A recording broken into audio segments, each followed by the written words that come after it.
আলু ও ডিম দিয়ে সকাল কিংবা বিকালে ঝটপট তৈরি করার মতো এমন একটা টিফিন বা নাস্তা রেসিপি আজকে আমি আপনাদের সাথে শেয়ার করছি। আর এই টিফিন বা নাস্তা রেসিপিটা বানানো কিন্তু খুবই সহজ এবং খেতেও কিন্তু অসম্ভব মজার হয়। আর খুব সহজেই কিন্তু এই নাস্তা রেসিপিটা একবার দেখলেই বানিয়ে নিতে পারবেন। তো এই পদ্ধতিতে একবার এই নাস্তা রেসিপিটা বানিয়ে দেখতে পারেন। তো আশার মিনি কিচেনে সকল বন্ধুদের স্বাগত জানিয়ে শুরু করছি। আসসালামু আলাইকুম। তো চলুন তাহলে নাস্তা রেসিপিটিকে দেখে নেওয়া যাক, আর ভিডিওটি স্কিপ না করে দেখতে থাকুন কিভাবে আমি নাস্তা রেসিপিটি বানাচ্ছি। নাস্তা বা টিফিন রেসিপিটা আমি আলু দিয়ে বানাবো, তার জন্য দেখুন এখানে আমি আগে থেকে দুটো আলু ভালোভাবে খোসা ছাড়িয়ে আর সেদ্ধ করে নিয়েছি। এখন আমি একটা কাঁটা চামচ দিয়ে আলুটাকে বেশ ভালোভাবে ম্যাশ করে নেব। আর আলুটাকে কিন্তু বেশ ভালো করে ম্যাশ করে নিতে হবে, যাতে আলুর মধ্যে কোনো রকম মোটা দানা ভাব না থাকে।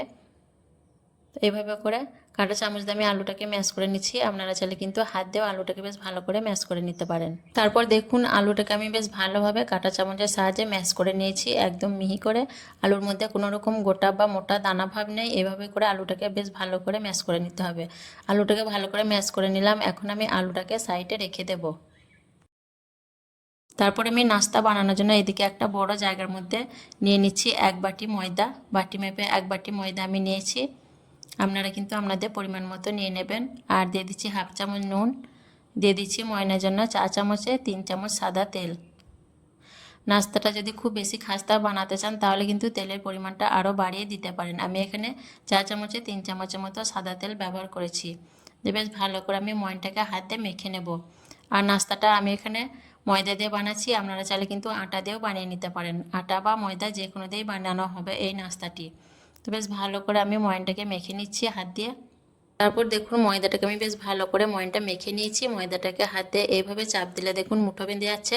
এরকম যখন মুঠো বেঁধে যাবে ময়দাটা, তখন বুঝে নিতে হবে ময়নটা বেশ ভালোভাবে মাখা হয়ে গেছে। তো ময়নটাকে বেশ ভালো করে মেখে নিলাম।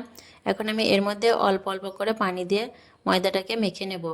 আর প্রথমে খুব বেশি পানি দিয়ে ময়দাটা মাখা যাবে না, তাহলে ময়দাটা নরম হয়ে যাবে। অল্প অল্প করে পানি দিয়ে ময়দাটাকে বেশ ভালো করে মেখে নিতে হবে। আর ময়দাটা আমি খুব নরম করে মাখবো না, একটু শক্ত রেখে মাখবো, তার জন্য অল্প অল্প করে পানি দিয়ে দেখুন ময়দাটাকে আমি বেশ ভালো করে মেখে নেব।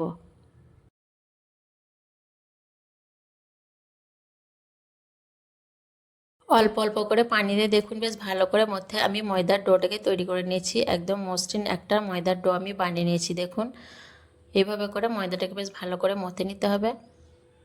ময়দাটাকে মথে নিয়ে আমি এখন দেখুন ঠিক এরকম করে আমি ময়দাটাকে মেখে নিয়েছি। খুব শক্তও করিনি আবার খুব নরমও করিনি। দেখুন ঠিক এরকম টেক্সচারে আমি ডোটাকে বানিয়ে নিয়েছি। এখন আমি এর মধ্যে কিছুটা সাদা তেল উপর থেকে মাখিয়ে দেবো, যাতে ময়দাটা শুকিয়ে না যায় উপর থেকে।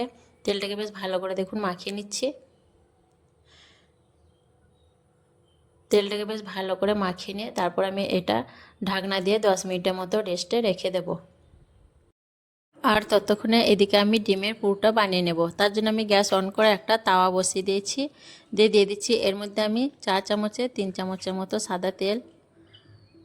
তেলটাকে বেশ ভালো করে গরম করে নিয়ে তারপর আমি এর মধ্যে দিয়ে দিচ্ছি দেখুন আগে থেকে ফেটিয়ে রাখা দুটো ডিম আমি নুন দিয়ে আগে থেকে ফেটিয়ে রেখেছিলাম। সেই ডিমটা এখন দিয়ে দিচ্ছি তার মধ্যে।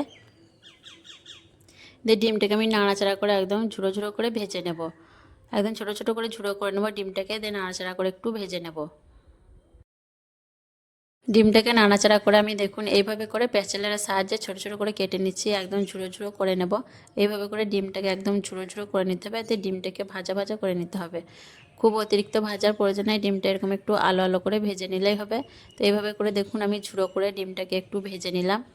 ডিমটা আমার ভাজা হয়ে গেছে দেখুন। এর থেকে আর বেশি আমি ডিমটাকে ভাজবো না।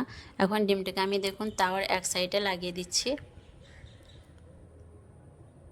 দিয়ে তারপর আমি এখানে আরও 1 চা চামচের মতো সাদা তেল দিয়ে দিলাম তার মধ্যে। তারপর দিয়ে দিচ্ছি এখানে আমি আগে থেকে কেটে রাখা গাজরের কুচি। আর গাজরগুলোকে দেখুন একদম ছোট ছোট করে আমি কেটে নিয়েছি। গাজর দিয়ে দিলাম, দিয়ে দিচ্ছি এর মধ্যে খুব সামান্য পরিমাণ নুন। দিয়ে নাড়াচাড়া করে গাজরটাকে আমি একটু ভেজে নেব। 2 মিনিটের মতো নাড়াচাড়া করে গাজরটাকে ভেজে নেব, তাহলেই হয়ে যাবে। 2 মিনিটের মতো গাজরটাকে ভেজে নিলে গাজরের যে একটা কাঁচা গন্ধ থাকে সেটা আর থাকবে না। তো গাজরটাকে দেখুন আমি এরকম একটু নাড়াচাড়া করে ভেজে নিলাম।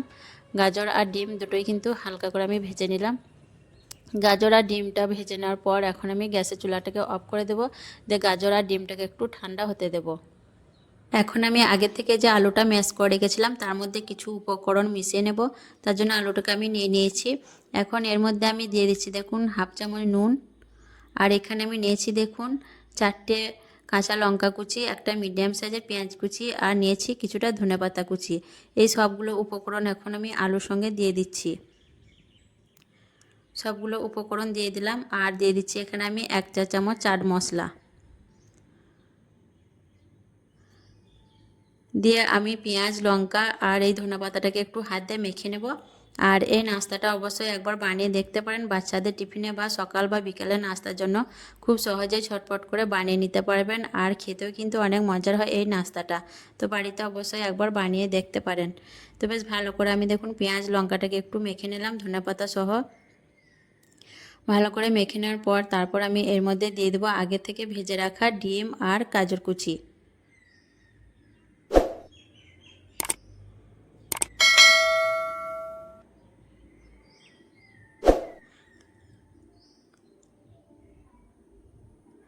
ডিম আর গাজর কুচিটাও দেখুন সম্পূর্ণ আমি আলুর মধ্যে দিয়ে দিলাম।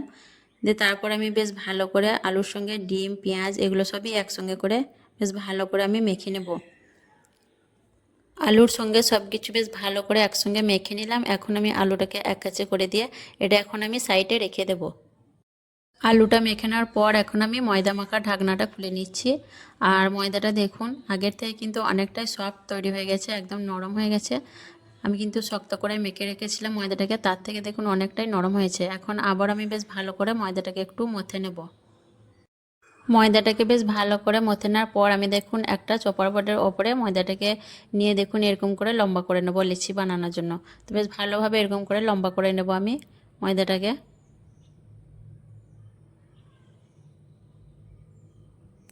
তো দু হাত দিয়ে আবার আমি বেশ ভালো করে দেখুন ময়দাটাকে লম্বা করে নিচ্ছি। এইভাবে করে খুব সুন্দর করে লম্বা বানিয়ে নিলাম। তারপর দেখুন একটা ছুরি দিয়ে আমি লেচিগুলোকে কেটে নিচ্ছি। এভাবে ছুরি দিয়ে লেচিটাকে কেটে নিলে সবগুলো লেচি কিন্তু সমানভাবে তৈরি হবে।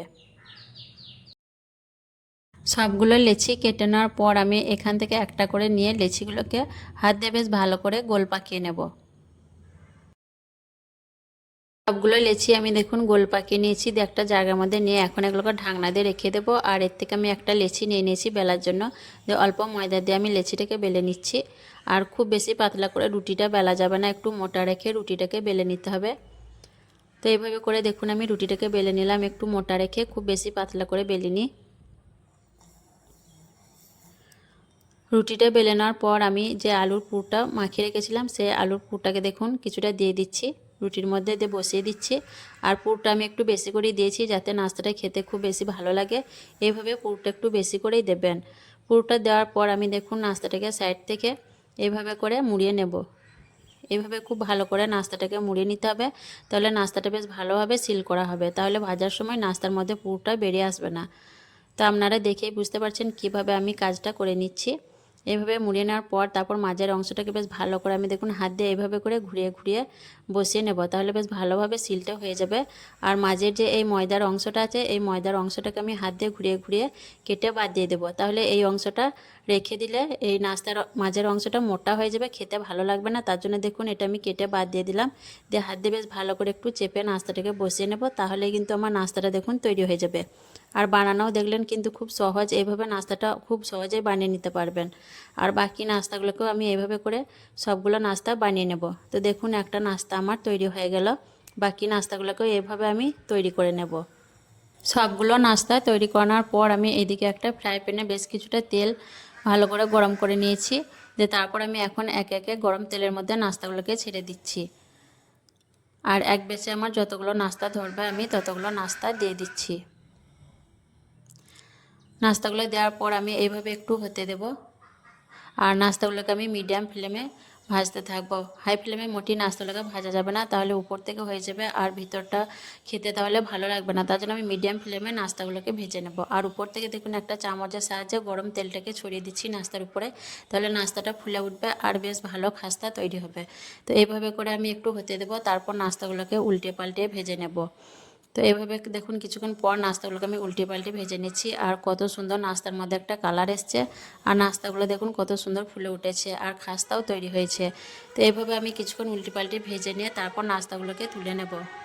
তো একে একে সবগুলো নাস্তা আমি দেখুন ভেজে তুলে নিচ্ছি, আর একইভাবে সবগুলো নাস্তাকে আমি উল্টে পাল্টে ভেজে নিয়েছি, একে একে তুলে নিচ্ছি।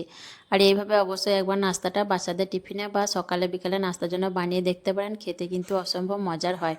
আর নাস্তাগুলো দেখুন কতটা লোভনীয় হয়েছে আর অনেক খাস্তা তৈরি হয়েছে, দেখেই বুঝতে পারছেন। প্রত্যেকটা নাস্তাই দেখুন খুব সুন্দর আর খাস্তা তৈরি হয়েছে।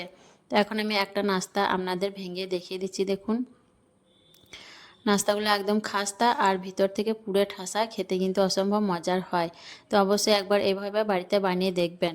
তো দেখুন একটা নাস্তা আমি ভেঙে দিচ্ছি, আর নাস্তার ভিতরটা দেখুন কত সুন্দর পুরে ঠাসা আর উপর থেকে একদম খাস্তা, খেতে কিন্তু অসম্ভব মজার। আর আজকের এই নাস্তার রেসিপিটা কেমন লেগেছে অবশ্যই কমেন্টে জানাবেন। ভালো লাগলে লাইক করবেন, শেয়ার করবেন, আর আমার চ্যানেলটিকে সাবস্ক্রাইব করে আমার পাশে থাকবেন। আসবো আবারও অন্য কোনো রেসিপি নিয়ে। সকলে ভালো থাকবেন, সুস্থ থাকবেন। আল্লাহ হাফেজ।